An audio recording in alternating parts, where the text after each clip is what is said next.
Stop the world! He's continuing to press his offensive in the illegally occupied territories of southeastern and southern Ukraine, and in return, he's saying, you should demilitarize, you should vow neutrality, you should let us install a government that we find more palatable to Moscow in Kiev, and then we can sit down and talk about sitting down and talking about a ceasefire and a peace. The point is, Putin doesn't want peace in Ukraine, he wants a piece of Ukraine. Welcome to Stop the World, the ASPI podcast. I'm Olivia Nelson. And I'm David Wroe. So Dave, Donald Trump spoke this week to Vladimir Putin, who refused a ceasefire with Ukraine, but agreed to a much narrower halt to attacks on energy infrastructure.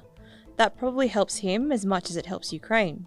But the real win for Putin was that both the US and the Russian readouts of the call talked about a more substantial future relationship between the major powers, suggesting Putin might be succeeding in decoupling the US-Russia relationship from the fate of Ukraine, as some analysts have said.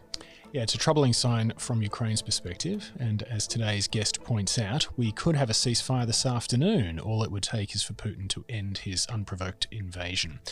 That guest is none other than Peter Tesch, who we're very pleased to welcome back to the podcast. Peter retired from the Australian Public Service in 2022 after a 35-year career that included serving as ambassador to Russia and ambassador to Germany, and spending his final 3 years as Deputy Secretary for Strategy, Policy and Industry in the Department of Defence. So he's the right guy to speak to about Russia, Ukraine, Europe and security. But he does have one gap in his CV, which is his lack of reading about certain business biographies. We'll let the listeners find out what that is. Indeed. But Peter and I had a great conversation about the dynamic that's emerging between Trump, Putin and Zelenskyy, and the extent of Trump's patience, given that he's staked his reputation as a dealmaker and a strong leader on getting a peace agreement. We also talked about European security, the possible shape of a new world in which major powers carve out spheres of influence, and Australia's own defence investment with a view to next week's budget and the upcoming election. I really enjoyed this conversation, Dave. Peter's a wise and experienced thinker on national security and foreign policy. He's also a newly minted ASPI Fellow, which we're proud to be able to say. We certainly are. So, let's hear from Peter. Welcome everyone, this is David Wroe and I'm here with Peter Tesch. Peter, thanks for joining us. Happy to be here, David. Thanks. So, Peter, everything we've seen since the infamous Oval Office media circus 3 weeks ago has confirmed what most sensible observers feared, which is that Donald Trump and Vladimir Putin have plans for the US-Russia relationship that goes beyond Ukraine. Volodymyr Zelenskyy, meanwhile, finds himself in the difficult position of trying to fend off or lead his country to fend off Putin and the Russian military and putting Ukraine in the strongest possible bargaining position ahead of any negotiations, whilst also trying not to offend Trump, which means going along with Trump's ceasefire proposals, which are in turn being influenced or at least severely circumscribed by what Putin is actually prepared to agree to. It's a sort of a depressing circular dynamic, it seems. I mean, how do you see things poised at the moment after this kind of flurry of activity over the past few weeks? Well, David, I think that's as neat a summary as I've heard of where we are at the moment. A couple of points I'd make. First, there is no evidence and has been no evidence in the 3 years since Vladimir Putin began his brutal war of choice against Ukraine that he has altered his desired objective, which amounts essentially to the subjugation of Ukraine, if not the actual extirpation of a sovereign independent nation. Everything he has said and done, everything that his mouthpieces and acolytes have channeled points to a set of preconditions that essentially amount to a de facto veto by Moscow over any sovereign choice by Ukraine that pertains to its future security or prosperity, alliance and military strength. Second point is that we have seen in the last few weeks, certainly since the inauguration, an alarming preparedness on the part of the Trump administration to make accommodations with Moscow without any public sign of a strategic quid pro quo. And that does lead me to wonder what are the motives beyond narcissism and egoism that are driving the Trump White House in this. Obviously, all of us would want the fighting to stop, but if that is merely the marker of a pause, which will permit Russia to regroup, that will permit Russia to keep driving its geostrategic agenda, which amounts to the emasculation of the transatlantic security alliance, the recasting of European security frameworks, the restoration essentially of the status quo ante in Europe pre-1991, minus NATO and the US guarantee and the protection of Article 5. This is a very dangerous path that we are embarked upon, and it does pose existential challenges for Ukraine.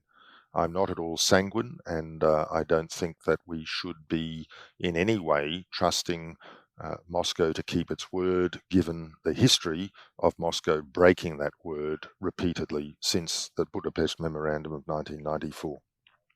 And that's a very neat summary of what Putin seems to want. Thank you. There are some assumptions on his part. I mean, one is that if he can string this out, he's going to improve his position, at the very least, the battlefield equation, and hence his negotiating hand. Another is that he can continue to test Trump's patience further, and that I suppose Trump's desire for a good relationship and his seeming indifference to Ukraine's political fate exceed his desire to end the war, and his fear that he might be made to look a fool if Putin too obviously takes advantage of him. So that is perhaps at least a sort of pressure point that might start to impact on Trump, it seems to me. I mean, do you think that Putin is making solid calculations here?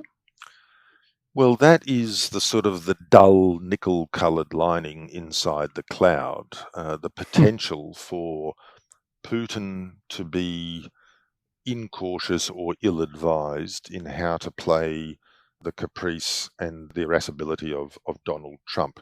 This is Putin's to lose, I think, because the challenge for him will be to judge how long he can string Trump on before somebody says, Mr. President, he's making you look like a chump.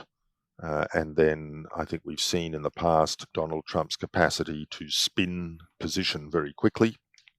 But Putin so far has said, yes, I'm prepared to entertain a halt on strikes on Ukrainian energy facilities. Now, the war could end this afternoon if Russia would stop doing what it's been doing for 3 years, and that is waging brutal war against a civilian population in contravention of all of the laws of armed conflict. And that is not, however, in prospect, because even as he is saying, look, we could halt strikes on energy, his forces are advancing. His immediate objective is to expel the remaining Ukrainian troops from the occupied regions of the Kursk Oblast. He's continuing to press his offensive in the illegally occupied territories of southeastern and southern Ukraine.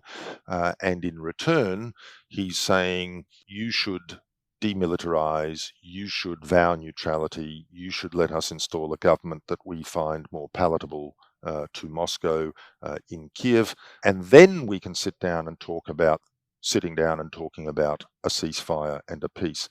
The point is, Putin doesn't want peace in Ukraine. He wants a peace of Ukraine. Well said. Is Putin, and I'm going to ask for your sort of character assessment a bit here, I suppose. I mean, some scholars say that Putin, for all of his ruthlessness and his, the power that he has built up for himself, tends to get a bit paralyzed when it comes to making difficult decisions. But I mean, is he good enough at statecraft, and do you think he's good enough at the mind games of that sort of leader to leader relationship that he can judge Trump accurately and push as far up to the line as possible without overstepping it and get away with it? It's an interesting question, and I think this is where there is room for misstep on the part of Moscow. He had alongside him, I saw in some video of recent meetings, the former Russian ambassador to the United States, Antonov. And Antonov is a former foreign ministry official, former deputy minister for defense. I met him fleetingly in Moscow before he went to the United States. It's a question of how well advised Putin is about the nature of the Trump administration. Putin's own foreign policy advisor, Ushakov, is also well versed in American politics. But I think Trump is a bit sui generis here. We saw Trump 1. We've seen a much more determined Trump 2 with a core of acolytes who I think are far more empowered to drive a Trumpian agenda. Putin will feel that he has the measure of Trump. I don't think we should overstate the master spy, Vladimir Putin. I mean, he was a lieutenant colonel in Dresden, the safest part of the former Warsaw Pact from the point of view of security compliance and conformity with Moscow's will. But I think the risk for all of us is that Putin may misjudge how far he can press Trump. But for now, he is wresting a lot of strategic gain out of this dialogue, keeping alive the idea that he is willing to talk, even as his troops continue to kill Ukrainian civilians, to destroy Ukrainian infrastructure, and to pursue a goal which ultimately is incompatible with the rule of international law, which both the United States and Russia, and China for that matter, are sworn to defend and uphold because of their privileged status as permanent members of the United Nations Security Council. A friend recently messaged me with the very tart observation that Putin viewing Trump brings to mind how Kerry Packer must have felt the first time he met Alan Bond. Or to channel the American late-night comedic talk show host Jimmy Kimmel, Trump talking to Putin is like letting your grandma spend 2 hours on the phone with a Nigerian prince with a good investment opportunity. So, well, pertinent to that then, what do you make of the Trump focus? What's your view of the Trump focus on economic gains for the US in helping Ukraine, and just how much emphasis is being put on that? I mean, most obviously there was the critical minerals deal initially, and now most recently there's an idea floated of the US owning and operating Ukrainian electricity and nuclear power plants. How do you see that? I don't want to sound glib, but I just find this so, Lower East Side New York. This is extortion and a shakedown attempt that would make Don Corleone blush. Firstly, there is no indication in what I have seen, admittedly only in open source material, that this would in any way provide any kind of cautionary security support for Ukraine that would dissuade Moscow from further military adventurism. Second, the talk about Ukraine's storehouse of critical minerals and so forth, I think we should be very careful about that. A little bit of research I've done suggests that the data that allege Ukraine has a 5% share of the world's critical minerals are Soviet-era data. Their accuracy is, I think, contestable.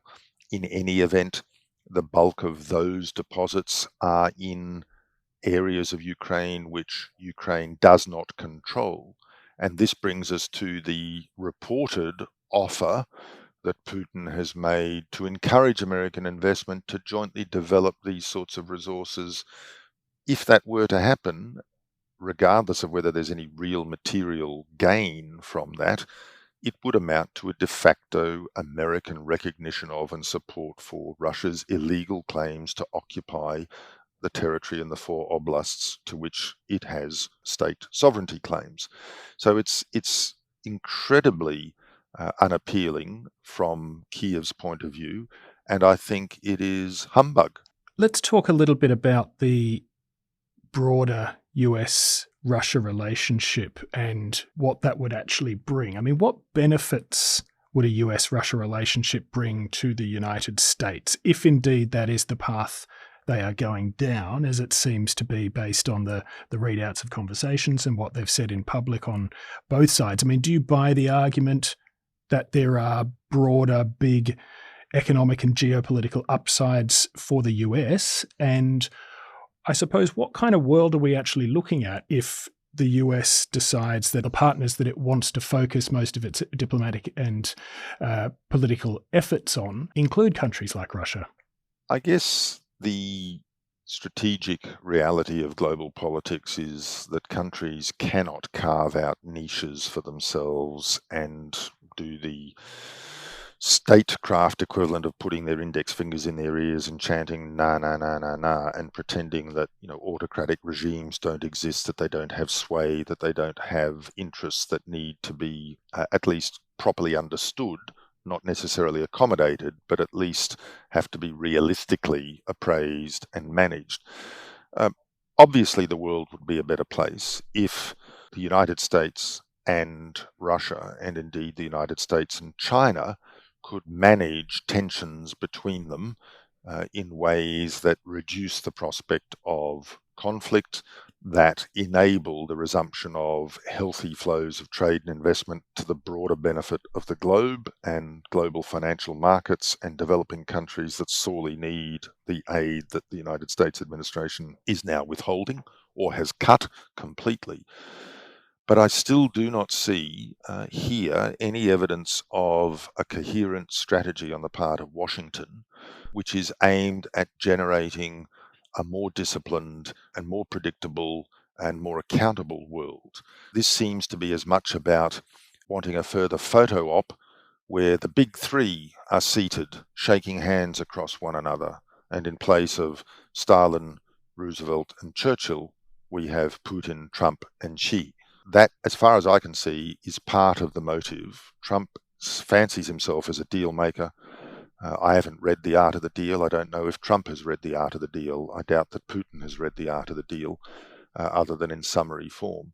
But this idea that I, Donald Trump, will be able to pull off something that has eluded my hapless predecessor is clearly appealing, in much the same way that Putin is very drawn to the notion of his place in history alongside Ivan III as the gatherer of the lands, the man who restored a past imperial Russian greatness, who has publicly lamented what he regards as attempts to diminish the legacy of the Yalta and Potsdam conferences. And for those who are not students of history or are too young, these were the two Second World War era meetings where the Allied powers decided how to carve up a defeated Germany and how to assign spheres of influence in Europe and the wider world amongst themselves. This is certainly a driving motivation for Putin. He's on the record. People often say, "What does Putin want?" To which I reply, listen to what he says, read what he writes. Autocrats are often far more transparent and upfront in their strategic intent and their ultimate objectives than elected politicians who have to face the challenge of being re-elected. So autocrats can often be much clearer and forthright in saying, this is what I want. The problem is our own system tries to see it through a slightly cheerier lens, and there's not a lot to cheer about at the moment. So you subscribe to the idea as well that Trump has sort of bought into that idea of the reality being that that's the way that the world works, that powerful people will carve it up, a little like, rich people will carve up property in Manhattan. Or, I mean, I'm always wary of making character assessments. I'm happy to ask other people to make them. I shy away from them myself. But it's hard to miss the consistency between Trump's background and the way he now seems to regard international politics. Is that the way that you see it? Yeah, like you, I prefer other people to offer character assessments because I'm not into pop psychology. But if you look and listen to and parse what Trump has said, what has been written by people in a position to offer informed commentary about the worldview, there is a worldview there. The scary thing is it is so diametrically opposed to the worldview that we are accustomed to hearing Washington articulate, with inflections of Republican and Democrat administrations and with a more or less forward-leaning, globally engaged sort of perspective, depending on who was sitting in the Oval Office. This is so different. I don't think this administration has provided much indication that it believes in the notion of a rules-based international order.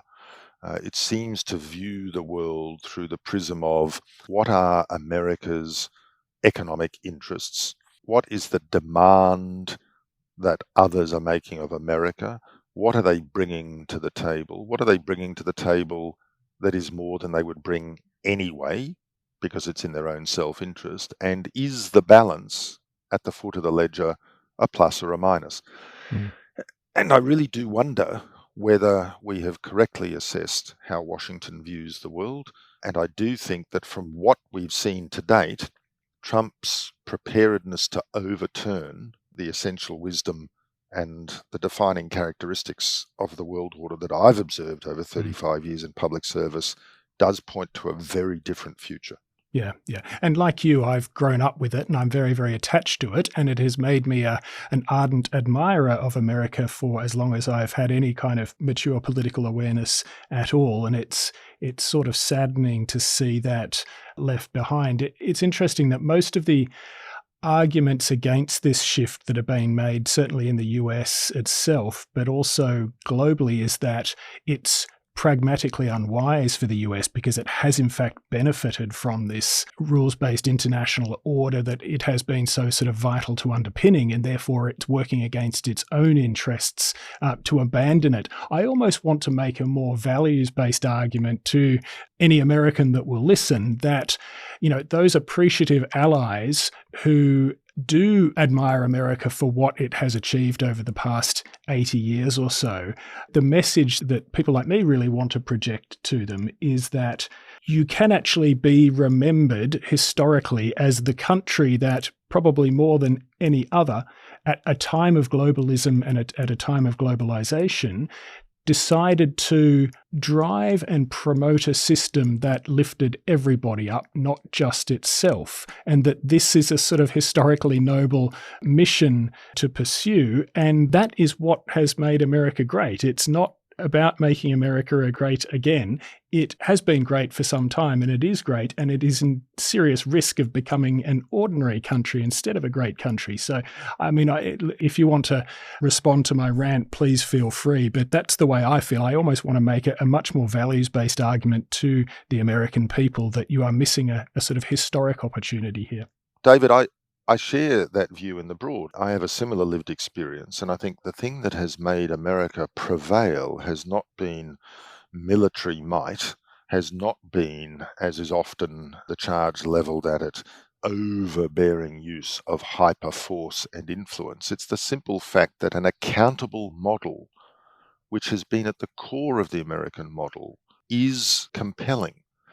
And the thing that worries me most is we are seeing Donald Trump's administration dismantling accountability.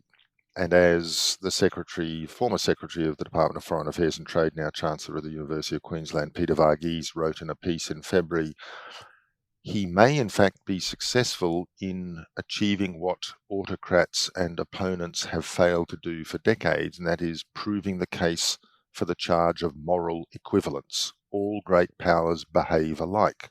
A former president, Richard Nixon, resigned rather than face impeachment. The current president was convicted in an American judicial system of 34 counts of felony in a New York state trial. This is inconceivable in the opposing models that Moscow or Beijing would put forward as more compelling. Whether they call it managed democracy or anything else doesn't matter. And I do think that now, though, appealing to values and a sense of the greater good is not going to cut the mustard in DC. But the point that is seemingly lost, except amongst those in the US sort of commentariat and the more sober and experienced geopolitical and strategic thinkers, is that America's interests have been served by this model. If America withdraws from the global system, ceases to have influence, even if you want to be brutal about it, ceases to exercise leverage through its various funding programs and its ability to direct, however imperfectly and frustratingly, organs of institutions like the United Nations, what will replace America? There are countries very able, willing, and ready to step in to fill that void. And my worry is, while we have complained in the past couple of decades about the varying preparedness of US administrations to exercise America's unique convening power, it has exercised that convening power to a greater or lesser extent, sometimes for good, as in the case when George H.W. Bush meticulously marshalled a coalition to eject Saddam Hussein's forces from Kuwait and stopped when he reached the limits of the mandate that he had won globally, and sometimes to less compelling and positive effect, as in the case of the fixation with Iraq and Afghanistan that emerged from the appalling terrorist attacks of 9/11. My worry is in 2, 3, 5 years, 1, 2 administrations' time, when an American administration turns round and wants to exercise that convening power, it may no longer be there. Look, thank you for improving upon my my inarticulate diatribe and not laughing at it. But that's It was passionate. very nicely said. So, look, I mean, in the meantime, the rest of the world tries to figure out how to secure itself in this new world that we're approaching, in which the US is putting itself first to a degree and at a speed that is even more pronounced than even pessimists probably guessed. And on the front line of that is, of course, Europe. There was some euphoria a couple of weeks ago as Britain, France, Germany all gave bold undertakings to work together to dramatically increase European military strength. And I include myself in that wave of euphoria. But there are a lot of questions that have emerged since then about the practicalities. How do you see the prospects that Europe can put itself in a position where it can provide for its own security without any meaningful contribution from the US? Well, firstly, it's lamentable that it has taken the tragedy of Putin's war of choice against Ukraine to galvanize Europe and indeed many other nations and focus them on the realization that the world is more Samuel Huntington than Francis Fukuyama. Second, I'm delighted to see, given my own background as a former ambassador to Germany, the Bundestag so convincingly pass measures that will allow the future quarantining of defence and security spending from the constitutional debt brake, which limited overall new net debt adopted in government budgets to a very small percentage of German GDP. These are powerful messages to industry, to the society at large, to Moscow and to others. And I think notwithstanding the appalling self-harm that Britain inflicted upon this and future generations with its vote for Brexit, the government of Keir Starmer, the government of Emmanuel Macron, the incoming government of German Chancellor designate Friedrich Merz are going to play very important roles. And I think we are seeing a coalescence of quite forceful and strategically realistic countries in Europe, like Poland, like the Baltic states, like the Nordics, that will help shift Europe's perceptions of its own security self-interests in positive ways. This is not going to be swift, no matter how welcome the signals are. And the question, as always, is how much of a deterrent effect will this have upon Moscow's strategic calculus? Because for Moscow, parity with the United States has always been the compelling driver. And I think when Vladimir Putin denounced what he called unipolarity in his speech at the Munich Security Conference in 2007 and called for its replacement with a model of multipolarity, the goal he set there was the corrosion of US primacy and of leadership. And we are seeing now the strategic consequences beginning to manifest of an America which is actively itself unnerving allies and partners and calling by its own actions and rhetoric into question the enduring, bankable commitment of America to undertakings it has made to allies and partners over the past decades. Will Europe be able to fully replace the military backing of the US? Probably not in Moscow's eyes, but will Europe be able to step up and demonstrably show the resolve to take a much greater share of responsibility for its own future security through spending, through policies that put the focus squarely on Europe in the first instance as the primary custodian of its own security? I think that will very helpfully diminish the propensity of this administration to say, well, a pox on all your houses, you're on your own. I think if there can be a recalibration and if Washington is satisfied that there is a preparedness for Europe to step up and occupy the vanguard, that will certainly align with what we have seen and heard to date of the Trumpian worldview. But at the moment, we still see an autocratic Moscow capable of driving its interests militarily and economically and geopolitically at a faster pace. But I am optimistic, and I think we in Australia need to recognise that 500 million people occupying an entire continent, which is dominated by transparent, legally sustainable systems of accountable government, is a very compelling model. And the military base, the industrial base, the economic base there, the research and development strength of Europe is compelling for the world and for Australia. And while I don't for a moment suggest that we should bank our own future security needs on a squadron of European, let's say, I won't mention any particular nation, fighters or destroyers or fighting vehicles coming to our aid, the fact is there is a very, very common cause to be made with Europe, not just with individual member states, but with Europe more broadly, to shore up the conviction that responsive and accountable government is a better guarantee of nations' long-term prosperity and security than the caprice and arbitrariness of autocrats who don't have to face re-election. Well, as well as lifting my spirits a little there, you've given me a good avenue here to start wrapping this up, and that is what Australia should do, and in the immediate and the longer terms. We've got a federal budget within a few days due to be unveiled, and probably an election called a few days after that. We haven't seen a huge amount of urgency with respect to defence investment, in the past few weeks in Australia. I mean, there might have been a bit of discussion, but it doesn't feel like we've got the sort of the uptick that we've seen elsewhere in the world. Defence and foreign affairs almost famously don't tend to feature very heavily in Australian election campaigns. Unfortunately, they don't tend to grab the attention. What would you like to see in next week's budget, and what would you like to see beyond that in the election campaign?